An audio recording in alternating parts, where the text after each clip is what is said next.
Boa noite a todos. Hoje continuamos com o tema da evolução e, desafortunadamente, não podemos tratar de todo o tema e, portanto, vamos apenas observar algumas áreas interessantes esta noite. Antes de começar, vamos dar uma olhada à genética. Charles Darwin não sabia nada de genética. A ciência da genética ainda não tinha sido descoberta nessa altura. Quando ele partiu na sua viagem no navio Beagle, o Gregor Mendel tinha feito o seu trabalho, mas esse trabalho estava enterrado numa pilha de pó no mosteiro. Darwin ensinou a sobrevivência dos mais aptos. Ensinou a seleção natural. De acordo com esta teoria, há um conjunto de variedades na natureza e digamos que para a girafa é uma vantagem da seleção natural poder comer nas árvores mais altas, nos ramos mais altos. Portanto, quando havia falta de comida, essas girafas teriam uma vantagem sobre as outras. E, portanto, esta sobreviveria e as outras seriam extintas. Outro homem com o nome de Lamarck ensinou algo diferente.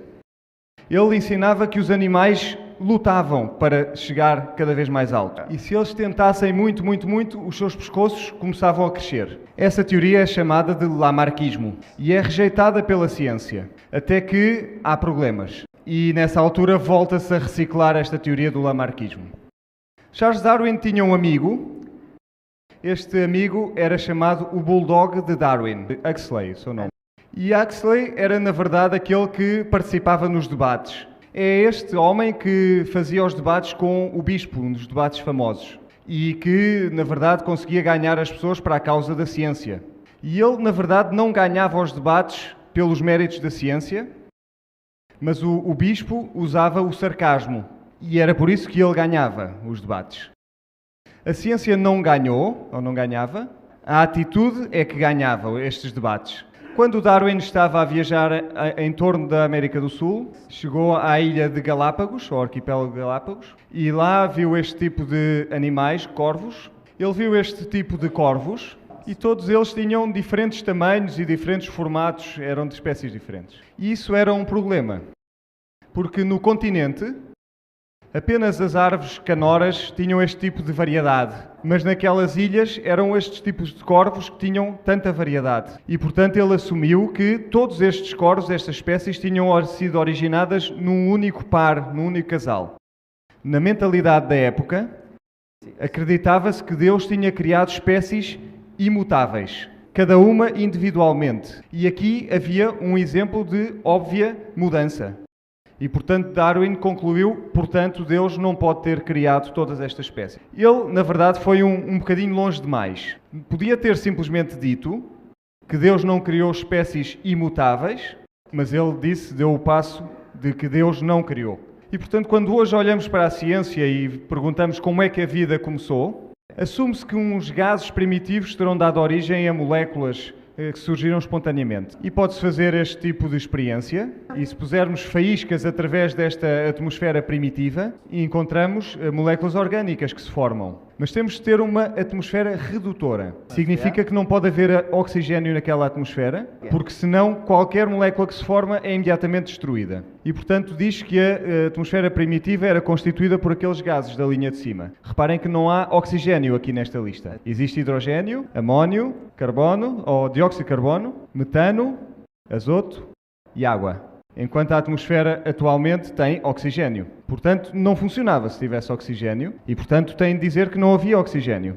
Mas não é possível ter vida se não existir água. E aqui há um problema. Porque se temos raios cósmicos a bombardear a Terra e não existe oxigênio, então não temos uma camada de ozono também.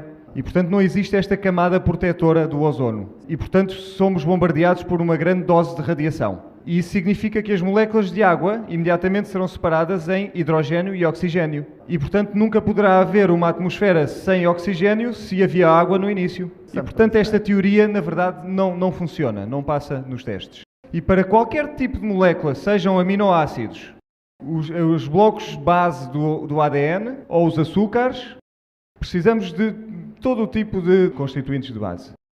Por exemplo, para os aminoácidos, precisamos de azoto. Se existir azoto, Não podemos ter os açúcares. Temos problemas porque não podemos ter as moléculas todas ao mesmo tempo em conjunto. E é preciso que as moléculas, além do mais, se liguem umas às outras neste tipo de formas. E é preciso também que estejam desidratadas, que sejam desidratadas. Mas não podem fazer isto porque elas não foram formadas em água para iniciar a conversa. E além disso, são precisas enzimas também, que não existiam.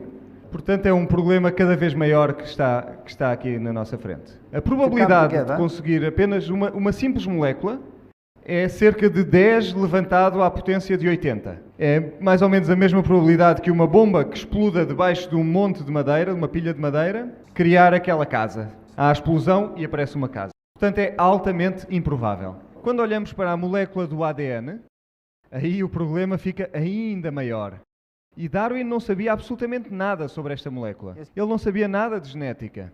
Estas moléculas têm de estar na sequência exatamente correta, assim como as palavras num livro têm de estar na sequência correta para fazer frases. Deixem-me ensinar-vos duas palavras. A palavra genotipo, todos os genes que estão no nosso corpo. A palavra fenotipo, que são apenas os genes que são expressos no nosso corpo. A seleção natural, na teoria da evolução, apenas consegue trabalhar com o fenotipo e não com o genotipo. Deixem-me dar-vos um exemplo simples. Se estivermos a caminhar no Alasca e um urso polar vem contra nós e nós fugimos e temos um amigo que está connosco e o nosso amigo é baixinho e gordinho e o outro é grande e forte e pachorrento como eu, qual destas pessoas é que tem a vantagem da seleção natural? O forte, naturalmente. Qual é a moral desta história? Que devemos andar sempre acompanhados de alguém baixinho e gordinho quando vamos para o Alasca. Portanto, o urso polar apenas se preocupa com o fenotipo. Que o baixo e o gordinho não pode correr depressa. Portanto, alterações ao nível do fenotipo acontece por acaso, através de mutações. Como é que apareceram os genes? Através do acaso.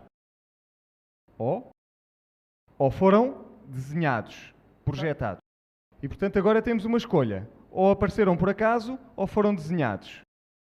Todos os genes que temos no nosso genotipo não são sujeitos à seleção natural. Apareceram por acaso. Quando os genes se exprimem, temos o fenotipo, e aí a seleção natural pode fazer o seu trabalho. É desta forma que funciona. Vamos simplificar. Eu tenho um livro de instruções, um manual de instruções, de como construir um avião. São apenas palavras organizadas numa sequência específica. Isso é o mesmo que o meu genotipo. Quando eu construo o avião, isso é o fenotipo. De acordo com a ciência, como é que apareceu este livro? Como é que foi? Pelo acaso. Apareceu por acaso. E deixem-me dizer-vos que o livro de instruções de como construir um ser humano é muitíssimo mais complexo do que o livro para construir um avião. Provas. Nós conseguimos construir aviões. Não conseguimos criar seres humanos. É demasiado complexo fazer um ser humano. Como é que isto apareceu? Temos duas opções. Acaso ou desígnio. Alguém tem um livro aqui? É um bocadinho fininho, mas serve. O livro com todas as instruções de como construir o avião. E apareceu por acaso. As letras organizaram-se na sequência correta e apareceu o livro. E as letras também apareceram por acaso elas próprias. E, portanto, pelo acaso, eu tenho na minha mão um livro com todas as instruções de como construir um avião. A probabilidade é extremamente remota, mas aconteceu. Eu tenho aqui o livro na minha mão. Vamos pousar aqui o livro. Vou pegar numa cadeira. Sento-me e espero que o avião apareça. Quanto tempo é que eu terei de ficar aqui sentado? Eu vou ficar aqui sentado para sempre. É o que a ciência diz que acontece. Se tivermos as instruções por acaso, ainda não sabemos ler as palavras, primeiro temos que construir o avião, portanto, também pelo acaso tem de se transformar o livro, as instruções, no avião. Qual é a probabilidade disso?